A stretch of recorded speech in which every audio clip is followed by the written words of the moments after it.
जय हिंद। मैं सहायक आचार्य सहदेव सिंह, राजनीति विज्ञान, राजकीय महाविद्यालय इटावा। आप सबका राजकीय महाविद्यालय इटावा की ऑनलाइन क्लासों में स्वागत है।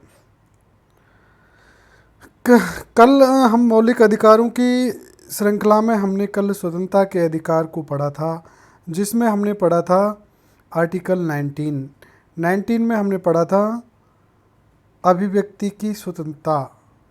अभिव्यक्ति की स्वतंत्रता में हमने पढ़ा था 19(1)(a) वाक एवं अभिव्यक्ति की स्वतंत्रता। 19(1)(b) शांतिपूर्ण व बिना हथियार के सम्मेलन का अधिकार। 19(1)(c) समुदाय व संघ बनाने का अधिकार। 19(1)(d) अबाध भ्रमण की स्वतंत्रता। 19(1)(e) निवास करने और बस जाने का अधिकार। 19(1)(f) संपत्ति का अधिकार, जो वर्तमान में नहीं है, निश्चित किया जा चुका है। 19(1)(g) वृत्ति, उपजीविका, व्यापार और कारोबार का अधिकार। इनको कल हमने विस्तार से पढ़ा था।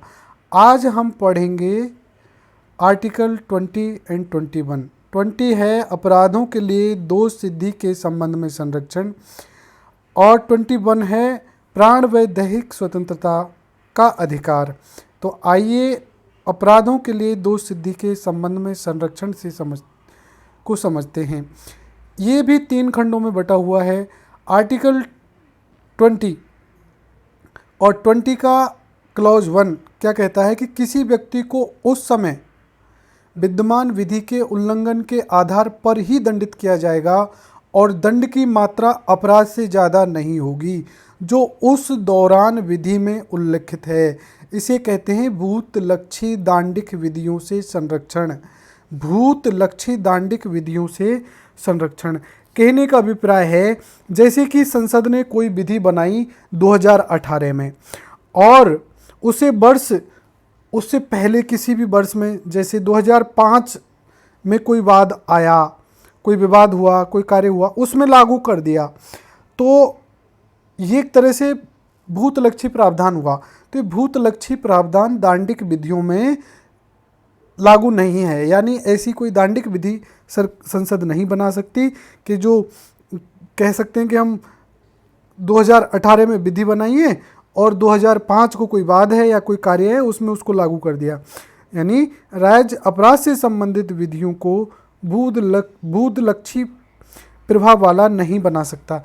तो राज्य इस प्रकार से भूतलक्षी प्रावधान नहीं बना सकता। अपराध के संबंध में, हाँ, सिविल मामलों के संबंध में राज्य इस प्रकार की विधियां जरूर बना सकता है। ये तो है। दूसरा है दोहरे दंड से संरक्षण। दोहरे दंड 20(2) दोहरे दंड से संरक्षण, यानी किसी व्यक्ति को एक ही अपराध के लिए 2 बार अभियोजित एवं दंडित नहीं किया जाएगा। यानी किसी व्यक्ति को एक अपराध के लिए 2 बार दंडित नहीं किया जाएगा। कहने का अभिप्राय है जैसे कि यहाँ दोहरे दंड का मामला यह है कि न्यायपालिका के द्वारा 2 बार दंडित नहीं किया जाएगा। बाकी ऐसा नहीं है कि प्रशासनिक मामलों में उसे जिस प्रशासन से वो रिलेटेड है उसमें दंडित कर दिया और न्यायपालिका ने भी दंडित कर दिया तो ये दोहरा दंड हो गया। नहीं, ये तो केवल न्यायपालिका के दोहरे दंड का निषेध करता है। तो कहने का मतलब है इस अनुच्छेद के अनुसार किसी व्यक्ति को किसी अपराध के लिए 1 बार ही दंडित किया जा सकता है, 2 बार नहीं। दोहरे दंड का आशय केवल न्यायपालिका द्वारा दिए गए दंड से है, प्रशासनिक दंड से नहीं है।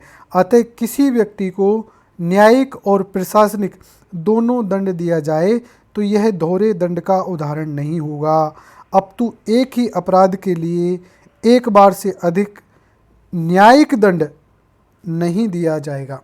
यानी एक अपराध के लिए 1 बार से अधिक न्यायिक दंड नहीं होना चाहिए। तो ये दोहरे दंड का निषेध है, और ये आर्टिकल 20 का क्लॉज 2। और आर्टिकल 20 का क्लॉज 3 क्या कहता है? किसी व्यक्ति को अपने विरुद्ध गवाही देने के लिए विवश नहीं किया जाएगा। यानी ये जो आर्टिकल है 20(3), ये अपने विरुद्ध गवाही देने से संरक्षण देता है। यानी किसी व्यक्ति को ज़बरदस्ती से ये नहीं कहा जा सकता, उसको प्रताड़ित करके कि आप अपने विरुद्ध गवाही दो, या उसको अपराध कबूलने के लिए विवश नहीं किया जा सकता। लेकिन हाल ही में उच्चतम न्यायालय ने इस अनुच्छेद की नई व्याख्या की है।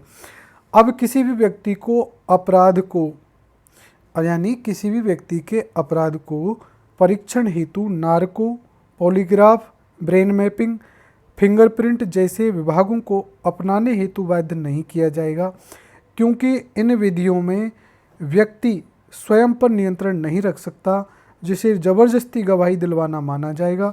परंतु न्यायपालिका ने स्पष्ट कहा कि फिंगरप्रिंट और लिखावट को व्यक्ति के विरुद्ध साक्ष्य माना जाएगा।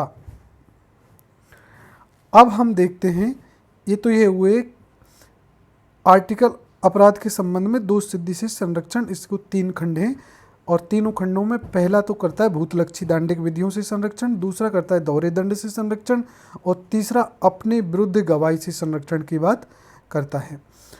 आइए अब देखते हैं प्राण व दैहिक स्वतंत्रता का अधिकार। मूल रूप में यह अधिकार कहता है कि किसी भी व्यक्ति को उसके प्राण व दैहिक स्वतंत्रता से विधि द्वारा स्थापित प्रक्रिया के अनुसार ही वंचित किया जा सकता है, अन्यथा नहीं। विधि द्वारा स्थापित प्रक्रिया से ही वंचित किया जा सकता है, अन्यथा नहीं। तो विधि और लेकिन अब इसकी थोड़ी विस्तारित व्याख्या होने लगी है। जो विधि द्वारा स्थापित प्रक्रिया है, ये बड़ी संकुचित व्याख्या न्यायपालिका ने इसकी शुरुआत में की। शुरुआत में जब इसकी व्याख्या की गई तो की गई प्रोसीजर एस्टेब्लिश बाय लॉ, बड़ी संकुचित व्याख्या की गई। लेकिन इसमें लिखा है कि किसी प्राण व दैहिक स्वतंत्रता, तो पहले हम ये समझ लें कि प्राण यानी जीवन की स्वतंत्रता और दैहिक स्वतंत्रता, इन दोनों स्वतंत्रताओं के क्या मीनिंग है, इनके मीनिंग समझते हैं। जैसे जीवन की स्वतंत्रता का मतलब है व्यक्ति के शरीर व उसके अंगों की सुरक्षा, शरीर पर हमले अथवा बलात्कार के विरुद्ध स्वतंत्रता और प्रताड़ना से मुक्ति, आजीविका, शिक्षा एवं शुद्ध पर्यावरण, ये जीवन की स्वतंत्रता में समाहित हैं।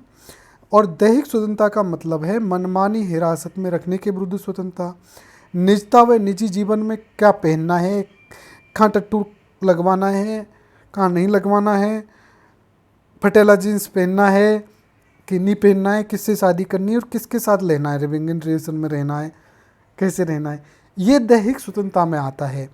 कहाँ जाना है, कहाँ घूमना है, ये दैहिक स्वतंत्रता है, यानी ये निगरानी व नियंत्रण के विरुद्ध स्वतंत्रता है। तो ये इसके साधारण मतलब हुए।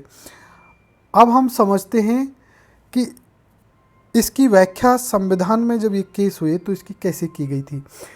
तो संसद, देखिए भारत में संसदीय शासन प्रणाली अपनाई गई है और संसद विधि निर्माण की सर्वोच्च संस्था है और आरंभ में न्यायपालिका ने संसद की प्राथमिकता को स्वीकार किया और विधि द्वारा स्थापित प्रक्रिया को प्राथमिकता दी, जो गोपालनवाद में दिखाई देता है। अतः संविधान में ही न्यायपालिका की भूमिका को सीमित रखा गया है। अब आप कहेंगे जी गोपालनवाद में क्या है, तो देखिए अरुण कुमार गोपालन थे, साम्यवादी पार्टी के नेता थे। अब ये क्या साम्यवादी वाले जो हैं, ये जो हैं साम्यवादी, ये थोड़ा उल्टा चलते हैं शुरू से ही। तो इन्होंने जब भारत स्वतंत्र हुआ उसके जस्ट बाद भारत के खिलाफ आंदोलन शुरू कर दिया। पर क्यों किया? क्योंकि ये स्वतंत्रता को वास्तविक नहीं मानती थी, इसलिए सरकार ने इसको निवारक नज़रबंदी में रख दिया। तो ये सुप्रीम कोर्ट में गए कि भाई हमारे मूल अधिकारों को रक्षा की जाए। सॉरी इसलिए तो न्यायपालिका ने कहा भाई कि न्यायपालिका ने इस गोपालनवाद में ये कहा कि ये विधि द्वारा स्थापित प्रक्रिया के अनुसार अगर किसी व्यक्ति की स्वतंत्रता का हनन किया जा रहा है तो न्यायपालिका को ये शक्ति प्राप्त नहीं है कि वह संसद की विधि को अविधि मान्य घोषित करे। अर्थात जो ये जीवन का अधिकार है ये संसद के विरुद्ध नहीं है, सॉरी, ये कार्यपालिका के विरुद्ध है, यानी ये सरकार के विरुद्ध है। यानी विधायिका तो कानून बनाने वाली संस्था है और उसने कानून ऐसा बना रखा है, मतलब विधायिका कानून के द्वारा जीवन के अधिकार को समाप्त कर दे तो न्यायपालिका के द्वारा जीवन के संरक्षण प्रदान नहीं कर सकता। यानी जब विधायिका के कामों में न्यायपालिका हस्तक्षेप नहीं कर सकती, अगर सरकार करती, कानून के खिलाफ करती, तो न्यायपालिका उसको देखती। तो इस गोपालनवाद में न्यायपालिका के द्वारा इस जीवन के अधिकार की बड़ी संकुचित व्याख्या की गई थी। तो न्यायपालिका ने ये माना कि उसका कार्य ये देखना है कि किसी व्यक्ति से कार्यपालिका विधि के अभाव में जीवन का अधिकार ना छीने। अगर संसद ने कोई विधि बनाई है और उसके अनुसार अगर आपके जीवन का अधिकार छीना जा रहा है तो ये विधि द्वारा स्थापित प्रक्रिया है, इसमें हम कुछ नहीं कर सकते। इस वाद में न्यायपालिका ने यह माना। और इस बाद में ये भी, तो यहाँ ये भी स्पष्ट हो गया कि आर्टिकल 19 और आर्टिकल 21 दोनों एक दूसरे से अलग अलग हैं, एक दूसरे के पूरक नहीं हैं। और जीवन के अधिकार की इसी प्रकार की व्याख्या आपातकाल के दौरान भी की गई थी। आपातकाल में भी न्यायपालिका लोगों के अधिकारों की रक्षा करने में असफल हुई और कहा गया कि विधि के द्वारा स्थापित प्रक्रिया है भाई, हम इसमें कुछ नहीं कर सकते। तो ये थी एक संकुचित व्याख्या। लेकिन बाद में मेनका गांधीवाद इसमें एक मील का पत्थर साबित होता है, जब विधि के द्वारा स्थापित प्रक्रिया को विधि की उचित प्रक्रिया से बदल दिया गया। मेनका गांधीवाद में क्या हुआ कि देखिए, उस समय 1977 में जनता पार्टी की सरकार आई और जनता पार्टी की सरकार ने मेनका गांधी जी का पासपोर्ट जब्त कर लिया और उसको विदेश जाने से रोक दिया। तो मेनका गांधी तो सुप्रीम कोर्ट की शरण में गई। तो वहाँ पर उन्होंने जो विधि द्वारा स्थापित प्रक्रिया के स्थान पर विधि की उचित प्रक्रिया को अपनाई। तो विधि की उचित प्रक्रिया का मतलब है कि ऐसा नहीं है कि आप मनमर्जी आओ वैसी विधि बना दो। विधि भी तार्किक और उचित होनी चाहिए, ठीक है, और वो प्राकृतिक न्याय के सिद्धांतों के अनुकूल होनी चाहिए। और व्यक्ति के जीवन के अधिकार का मतलब केवल सिंपल जीवन का अधिकार नहीं है, बल्कि उसका मतलब है गरिमामय जीवन का अधिकार। इस प्रकार से वहाँ एक तत्वात्मक, एक अच्छी व्याख्या की गई।